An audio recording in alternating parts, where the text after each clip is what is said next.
Por esta ruta, el que la sigue la consigue. Estás en La Hora del Taco, en la 93.7. Bien, vamos a seguir haciendo La Hora del Taco, ahora conversando de un tema que también, por supuesto, ha sido protagonista de nuestro programa, en el que hay varias, diría yo, controversias además. Estamos hablando de la natalidad, porque es un hecho científico que en nuestro país estamos teniendo menos niños y estamos alcanzando algunos niveles preocupantes a nivel mundial. La pregunta es ¿por qué?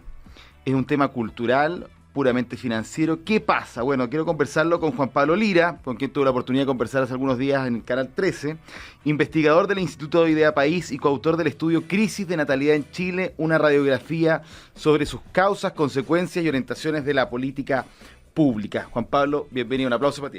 Gracias, Francesco. Gracias por estar con nosotros. Oye, bueno, de lleno al tema. Bueno, somos dos hombres, yo no sé, ¿tú tienes hijos? No tengo hijos. Yo tampoco. Pero me gusta que sea así porque si hubiese estado la Carola mejor, pero quiero decir, también tenemos que hacernos cargo los hombres de esta cuestión. Yo sé que, y cuando te entrevisté el otro día, obviamente hablamos con foco central en la mujer y lo que pasa con ella, el apoyo y el largo, etcétera, pero los hombres como que nos diera un poco lo mismo y este país también es nuestro. Sí. ¿Qué pasa ahí con los hombres? ¿Cuál es la conclusión que ustedes lograron con este estudio? Hay varios elementos. En principio, bueno, como tú partiste diciendo, esto no es solamente un tema de habilitar las condiciones para que quienes quieran tener hijos puedan hacerlo. Por cierto que eso es lo primero y lo más importante. Pero hay un elemento también cultural y yo creo que ahí es donde los hombres juegan un rol fundamental. Por ejemplo, en materia de corresponsabilidad. Chile es un país que experimentó un proceso de modernización muy acelerado. Nosotros desde el año 90 a la fecha muchas cosas cambiaron en nuestro país. La mujer entró con fuerza en el mercado laboral y eso es muy positivo, pero no fuimos capaces, y esto es un poco responsabilidad de ambos géneros, ¿no? De adaptar la institucionalidad para que las mujeres pudieran trabajar y al mismo tiempo pudieran tener familia. Entonces, en ese sentido, la mujer de entrada se ve inmersa en un mercado laboral en donde se penaliza la maternidad y en paralelo corre este carril en donde los hombres no se hacen cargo de los cuidados en el hogar. Y eso es un dato que nosotros ya conocemos, me imagino que no es novedoso para los auditores, pero las mujeres destinan el doble de horas que los hombres a labores de cuidado no remunerado. Cuando uno mira los datos, uno ve que entre el primer año y el año 5 del niño o niña es aún mayor. Entonces estamos hablando de una brecha de cuidados muy relevante que yo creo que ahí tiene que estar en parte esta batería de políticas públicas para hacer frente a este tema. Sí, hay cosas que uno se llama la atención que sigan pasando. Por ejemplo, la Nati López, que es otra de las conductoras del canal, porque cuando estuve contigo estaba la Titi, ¿no? Me hace un comentario en la mañana un día, no, mira, estuvimos en la plaza, ya soy amiga, porque acá tenés huevo, ya soy amiga de todas las mamitas, y qué sé yo, la típica como talla simpática, y le digo, bueno, y no hay ningún papito. Y no había me dice, no hay ninguno. Bueno, eso es otro tema, pues ninguno. La monoparentalidad. En Chile ha ido en aumento la proporción de hogares monoparentales, en donde el 90% tienen jefatura femenina, ¿sí? Entonces, estamos hablando de muchas madres que tienen que cuidar a sus hijos solas y además tienen que mantener las finanzas del hogar y eso es sumamente complejo. Sí. Y ahí es donde quizás la política pública tiene que operar, tenemos que relevar estos temas, repensar la política social para ir realmente en ayuda de esos hogares monoparentales. Ahora, volviendo a los hombres, por ejemplo, yo estudié en la Universidad Católica, donde había un buen grupo de personas cuya, me imagino yo, el interés por ser padre era bastante prematuro porque probablemente venían de familias donde la tradición era esa, por un tema religioso, el conservador, no sé. Y ahí habían otros tantos que no tenían ningún interés. Pero igual me llama la atención, mirando para atrás, compañeros, compañeras, también en el colegio puede ser, que los hombres... Y te lo pregunto, pero yo me he llegado a convencer de esto. Si no existe una idea por la cual querer tener hijos, que puede ser, insisto, la tradición familiar o qué sé yo, al hombre le da un poco lo mismo esta cuestión. Y terminan teniendo guagua o porque se casaron con una mujer que quiere tener guagua y quizás más rápido que tarde, o sea, quizás está en una edad ya, y los tipos aceptan eso, o por alguna razón muy específica, pero que en general el tema no nos apremia, nosotros podemos tener hijos más viejos, estamos preocupados del éxito de nuestras carreras, entonces nos dan lo mismo. eso también juega muy en contra de lo que estamos hablando. Eso entra en... ¿Estoy en lo correcto o alejado de la realidad? O sea, en tu experiencia personal yo no pongo en duda que puede ser así, pero claro, ahí uno tendría que tratar, es difícil asumir que eso se da Siempre, claro. Pero de todas formas está ese factor cultural, y ese factor cultural, toda esta modernización que yo te decía, viene acompañado también de un proceso en el que cada vez vamos valorando más al individuo. Y eso es muy importante. Yo sé que realmente estos temas medio sociológicos como que espantan el análisis como más ciudadano, pero hay un proceso de individuación en el que el individuo empieza a tomar mucha preponderancia. Y eso aplica tanto para hombres como para mujeres. Y en ese caso, cuando es el individuo el que toma mayor valor por sobre los vínculos sociales, dígase la familia, pero también los vecinos, en el fondo la cohesión social, entonces empieza a pesar más el proyecto de vida basado en la autonomía. Y ahí es donde tanto hombres como mujeres hoy día están prefiriendo viajar, conocer el mundo, desarrollar sus carreras profesionales, irse a estudiar fuera. Entonces, o ganar plata. Y esto no tiene que necesariamente tener una connotación negativa, en el sentido de que uno no tiene que llegar y decir de una manera paternalista, claro, como, oye, ¿sabéis que esta cuestión está mal? Moralmente esto está mal. No, sino que es un hecho. O sea, es un hecho que los vínculos sociales están más debilitados. Y en ese sentido, de nuevo, tanto hombres como mujeres ya les da un poco más lo mismo el tema. Antes, como decías tú, era una cuestión media como heredada de las generaciones anteriores, y estaba este curso natural de la vida en donde tú llegabas a cierta edad y tenías que casarte, tener hijos y así. Hoy eso está un poco en jaque, sobre todo en las nuevas generaciones. Entonces, yo creo que esos elementos más sociológicos son interesantes de analizar y son complejos de abordar también, porque para no caer en el exceso paternalismo, pero tampoco descuidar el tema demográfico, porque convengamos que el tema demográfico trae consecuencias muy nocivas para nuestro país, y no hemos sido capaces de poner este tema con suficiente fuerza sobre la mesa. Absolutamente. Estamos conversando con Juan Pablo Lira, él es investigador del Instituto Idea País y coautor del estudio Crisis de la Natalidad en Chile. Ahora, Juan Pablo, ya me gustó eso último que dijiste, para que lo tengamos súper claro. ¿Qué es lo realmente nocivo de que no nos preocupemos de este tema? Hay varios elementos. El primero es el económico, ¿ya? ¿Por qué? Esto es muy simple. En el fondo, cuando nacen menos niños, a futuro, tu población en edad de trabajar se va a reducir, ¿no es cierto? Y al mismo tiempo está aumentando la esperanza de vida. Entonces cada vez vamos a tener más adultos mayores. Entonces, en términos económicos, vas a tener una presión de gasto para cuidar, ¿no es cierto?, con toda la dignidad que eso significa a esos adultos mayores, pero al mismo tiempo vas a tener una fuerza laboral más chiquitita. Entonces, eso en términos económicos, países de Europa ya lo están viviendo, y nosotros eventualmente ya la vamos a empezar a vivir, porque nuestra transición demográfica ha sido muy rápida. A diferencia de muchos otros países, en Chile la tasa de fecundidad cayó muy rápido. Entonces, nosotros muy prontamente vamos a tener un segmento de adultos mayores muy amplio, y pocas cabezas que van a poder cuidarlos, que van a poder mantenerlos en términos económicos. Ahora, hay más factores. Está el tema de, por ejemplo, el mismo, mira, para ponerlo en perspectiva con datos, el año 90, el 7% de los hogares era unipersonal, ¿ya? A la fecha, supera el 20%. ¿Qué significa eso? Muy probablemente muchos de esos hogares, eventualmente cuando lleguen a la vejez, van a tener mayor dificultad para acceder a redes de cuidado. Entonces, nos vamos a ver en una situación en donde se meten en la juguera temas como la soledad, temas como la falta de cuidados, y así una serie de cosas que también son importantes de prevenir en materia de salud. En salud, nuestro sistema de salud se va a ver presionado porque los adultos mayores son más propensos a tener que atenderse por diversas razones. Entonces, yo creo que en ese sentido es muy multifactorial, muy multidimensional, y tenemos que tratar de integrar todas las disciplinas en este tema para tratar de abordarlo de la manera más integral posible. ¿Cómo lo harías tú si tuvieras ahí una varita mágica? Porque yo, por ejemplo, ya que estábamos hablando de las lucas,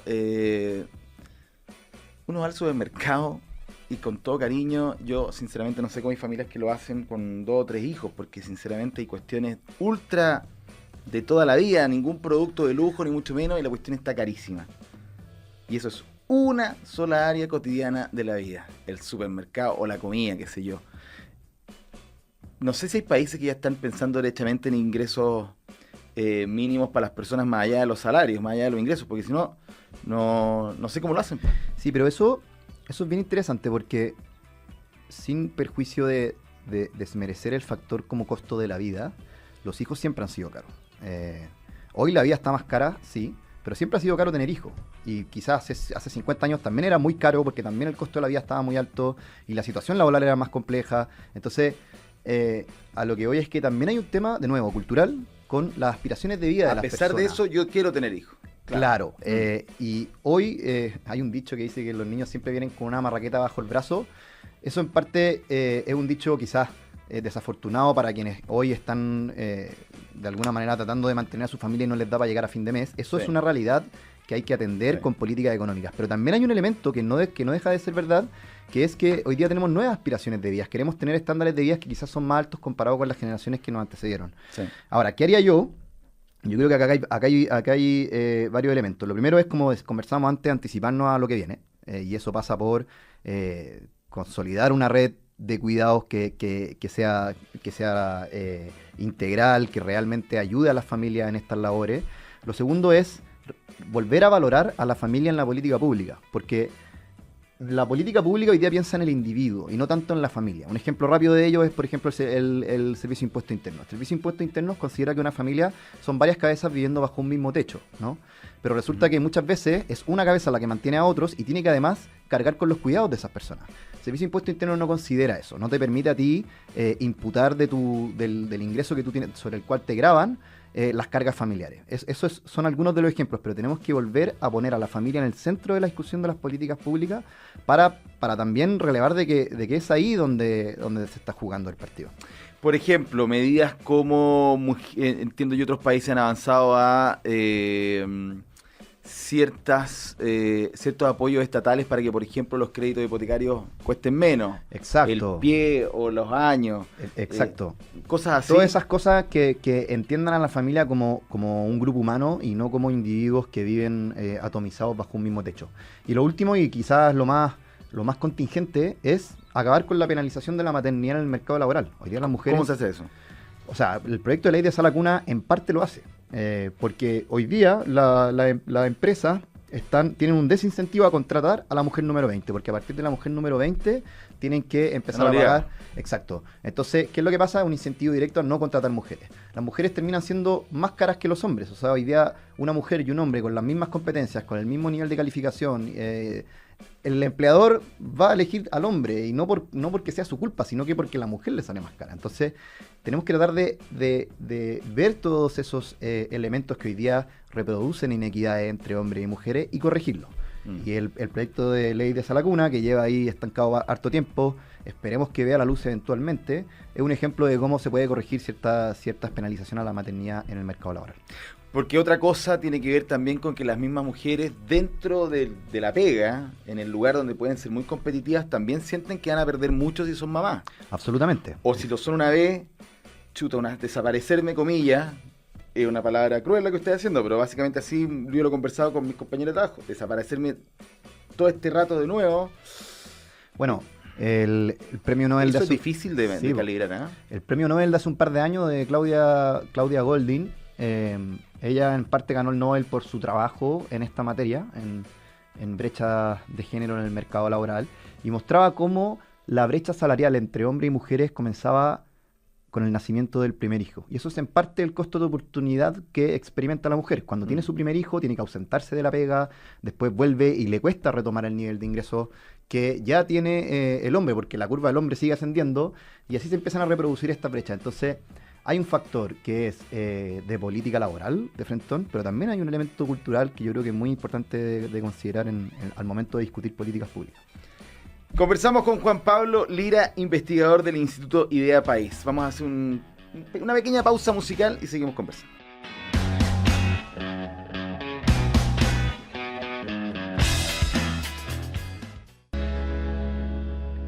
Estás en la hora del taco, en la 93.7. Seguimos haciendo la hora del taco. Estamos con Juan Pablo Lira, el investigador del Instituto Idea País, conversando a propósito de un estudio Crisis de Natalidad en Chile, una radiografía sobre sus causas, consecuencias y orientaciones de política pública. Una cuestión que también es cultural, Juan Pablo, que lo comentábamos un poco durante la entrevista también en esta pausa, es que al hombre todavía, el hombre no se ve, comillas, no se cuestiona ni a sí mismo ni tus pares, por la idea de alcanzar el éxito profesional, sea, o derechamente sea que quiero ganar mucha plata o ser un gran artista, no tengo idea. Quizás las dos cosas pueden ir juntas, ojalá. Pero si una mujer lo quisiera, sí.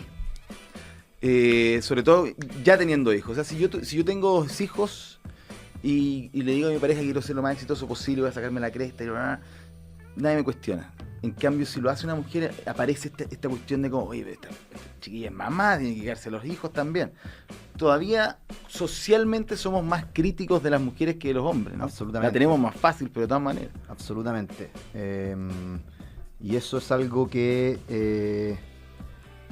en la medida de lo posible tiene que ir cambiando y que conversa directamente con lo que hablamos del tema de la corresponsabilidad, porque el proyecto de tener hijos tiene que ser un proyecto común, ¿no? Tiene que ser un proyecto entre el papá y la mamá, y eso en el entendido de que son una familia. Cualquier tipo de proyección futura tiene que ir de la mano con ese entendido de que son una familia y que los proyectos se conversan, se planifican en conjunto, y si es la mujer la que quiere desarrollarse profesionalmente luego de tener la guagua, entonces hoy nos falta una aproximación de parte del hombre de poder permitirle a la mujer que haga eso, sin perjuicio de que, por cierto, en los primeros años de vida la mujer también cumple un rol fundamental en el cuidado del niño. Nosotros no podemos pretender que sean los hombres quienes, porque los hombres no nos generamos leche, no, pues básicamente, ¿cachai? Sí, entonces, sí. pero sin perjuicio de ello, yo creo que es importante hacer como un switch en materia de corresponsabilidad y tener papás que son más presentes, porque como conversábamos antes, el número de hogares monoparentales es muy alto. 1 de cada 4 hogares es monoparental y 9 de cada 10 de esos hogares es liderado por una mujer. Entonces, eso da cuenta de una situación en donde las mujeres están bastante solas en las labores de cuidado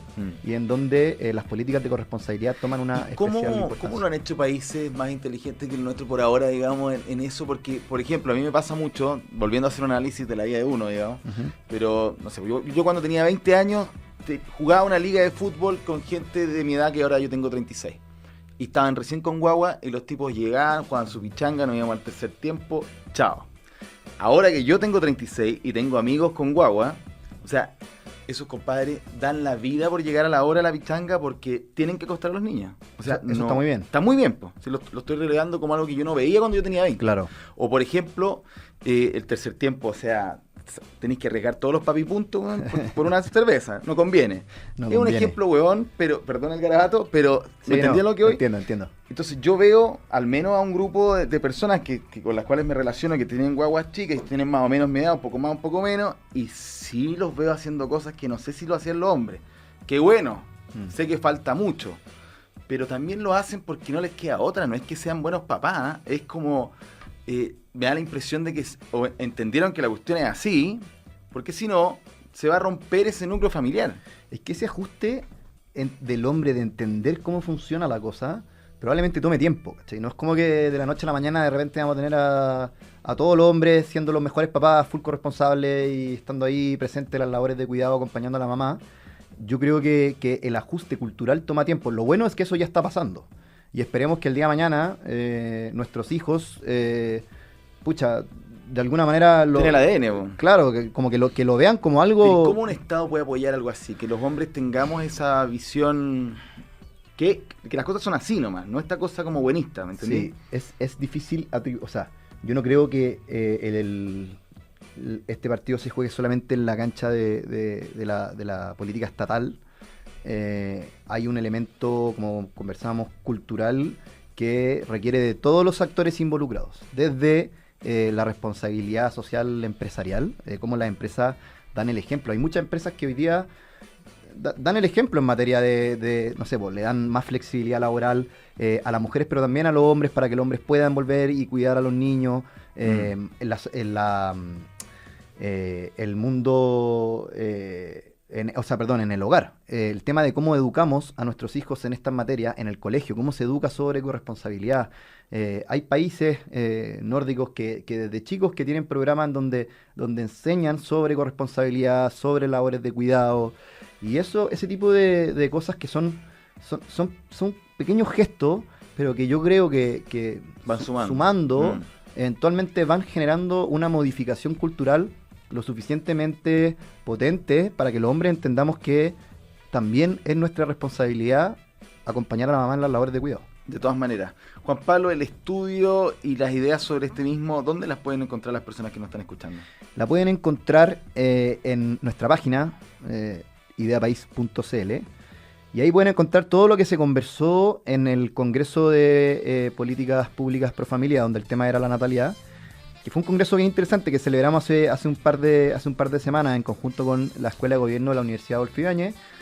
Y fue bien bueno porque logramos convocar voces del mundo privado, el mundo público, de la academia, y cada uno presentó sus investigaciones, sus hallazgos. Se dio una conversación muy enriquecedora y nos dimos cuenta de que estamos todos más o menos remando para el mismo lado. El diagnóstico está. Sin embargo, este tema tiene un tema que es bien paradójico, porque por un lado suscita demasiado interés entre los investigadores, es decir, como, de nuevo... Pasión. Claro, como que y hay mucha literatura sobre esto, pero al mismo tiempo no suscita el mismo interés en la opinión pública. ¿Sí? O sea, yo creo que en parte porque no tiene ningún rédito. Si estas cuestiones de muy largo plazo, cuando estamos hablando de esta cuestión, los efectos los vamos a medir, los vamos a sentir en 20, 30, 40 años más, es difícil posicionarlo en la agenda pública cuando no representa ningún tipo de rédito para quienes son tomadores de decisiones. Entonces, yo creo que ahí es donde tenemos que apretar las teclas, volver a posicionar estos temas, hablar de la familia. Claro, los medios de comunicación también, y ese es el intento que hemos hecho esta tarde junto a ti. Juan Pablo Lira, investigador del Instituto de Idea País, muchas gracias por venir. Gracias a ti, Francesco. Cuando tengan más cosas, por favor, estamos en contacto. De todas maneras.